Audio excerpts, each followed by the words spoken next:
All right, Bugs. I am super excited. I just got my new Gazelle Ultimate T10. Congrats. Thank you.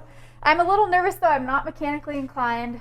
Tell me first, is there anything I need to be aware of for my first few rides out there?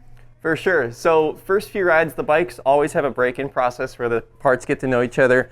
Maybe the brakes might have a little bit of a noise in there. Maybe the gears aren't quite perfect. Could be a really quick fix. Give us a shout. Could need a little bit more, but typically in those first few rides, things do change, but it's no cause for concern if you go, oh, I didn't hear that before. What about for the long term? Are there times of year where I should be bringing it in for service or mileage benchmarks? When should I be concerned? For sure, it really depends on use, the weather, what kind of riding you're doing. EMTBs are very different than like an active leisure Jody Sunnyside ride.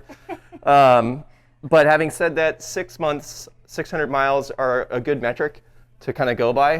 Time of year, a fall service if you've had a long summer of EMTB riding, spring service to get it back up to snuff after a winter of just sitting around.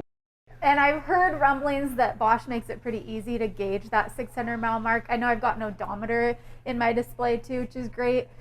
Is there a wrench icon that comes up? What can I expect there? For sure. So we did do a great video to check out about how to use the purring display because there's a bunch of hidden gems of data in there. It does have a service light that we programmed to come on at those intervals. The date, time, not so much, but the mileage, for sure. The little wrench will come on to say, hey, if you've been riding this much, that's awesome. Give us a shout just to make sure the bike's working great. And then, is there anything that I can do on my own to make sure this puppy keeps running smoothly? Actually, we did a killer video on that, how just as a rider and user, how you can take care and keep your machine running nice and smooth for years to come. Sweet. Thanks, Bugs. I'm all Yeah. set.